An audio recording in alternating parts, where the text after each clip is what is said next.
You're listening there to the US President Donald Trump delivering that very lengthy attack on the United Nations. As predicted, we heard about an hour ago from Antonio Guterres.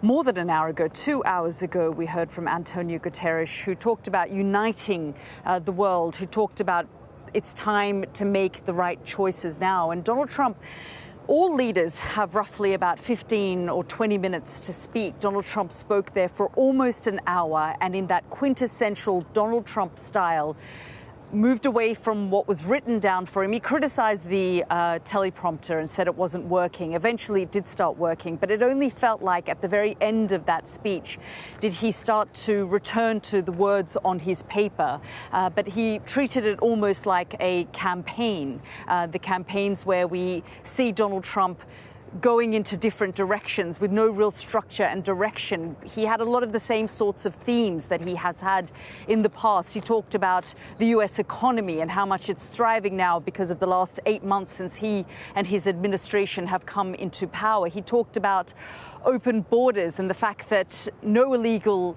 so-called aliens, as he described them, have entered the United States since he came to power. He said a year ago it was millions and millions of people pouring across the border, but since I've come into power, no illegal aliens have entered the United States. We'll have to get all of that and those stats verified. He made thinly veiled attacks on Joe Biden and other opponents. He talked about Sharia law coming into London and attacked the mayor of London. He also talked about the wars in Gaza and in Ukraine. Let's just bring in my colleague Dominic Waghorn, who is standing alongside me, listening in. Dom, he spoke for roughly 55 minutes.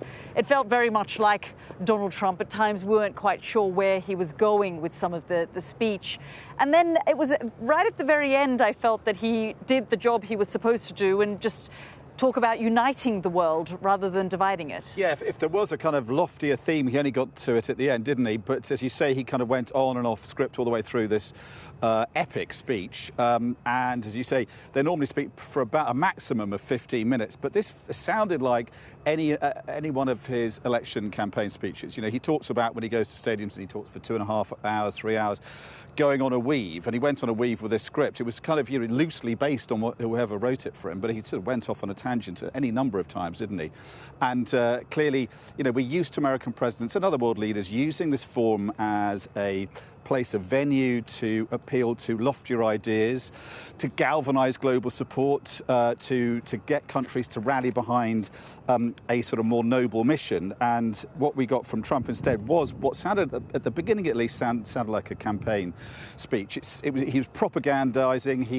It was littered with the usual Trumpian hyperbole, falsehood. Some of what he was saying was completely false. Exaggerations, you know, he said, and it was a celebration at the beginning really of his achievement, which the world leaders had to sit through. So he talked about the American economy, which he said is the hottest it's ever been. You know, the truth is there are profound concerns about the state of the American economy because the impact of how he's ripped up the international trade rule book and imposed tariffs hasn't fully worked through yet, but inflation is not solved, as he said. It's at about 2.9% now. It's really worrying the Federal Reserve. The creation of jobs, I think in July, was around 73,000 jobs. That's the lowest, much lower than was expected. In fact, he was so exercised by that, he's fired the head of the agency that's responsible for producing the reports on the number of jobs.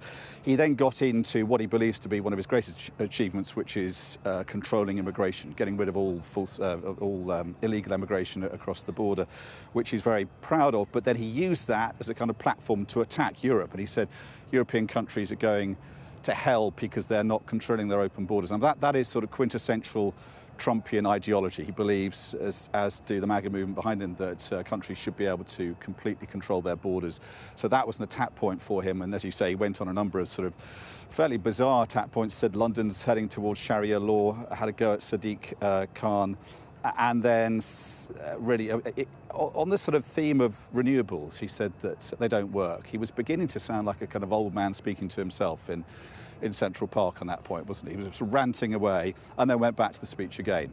But I think, you know, people listening to this might feel he kind of lost an opportunity here. If he's got a point of philosophy to put across. It was kind of very diluted by some of his more rambling diversions. Yeah, we heard Caroline Leavitt, the White House press secretary, just before his speech, talk about the fact that he was going to deliver the strongest foreign policy speech yet. He was going to put forth America's power, and that the world would see America's power at play. But I think most people sitting in that hall would have either felt quite nervous about where Donald Trump was going with this. I mean, certainly President Volodymyr Zelensky sitting there was listening very carefully to the lines there about Ukraine and what he was hoping to propose in terms of bringing an end to that particular conflict. And the European leaders who he addressed directly, he said, "You are buying Russian oil and gas. Stop doing that. It's embarrassing for you. It's embarrassing that you are fueling the war that you are trying to prevent." Many would say that he has a point when he says that Europe perhaps should strongly consider stop buying Russian oil and gas. It's something that Volodymyr Zelensky mentioned to me last week, but he also said that the United States was in the sole position to put tough sanctions on Russia. But as you say, it felt in that moment like a lost opportunity for Donald Trump to really put his case forward on what the foreign policy of the United States going forward is going to be. You know, Dom, 4 years ago, 5 years ago, or perhaps 8 years ago, when Donald Trump first came to power, and in 2017, when he addressed the United Nations for the first time, I think everyone here was quite shocked because he was stepping away from what they were used to. I guess most people in that hall today expected what we heard. Yes, so true. I think we've so got used to Donald Trump, haven't we, that we're not shocked by it anymore.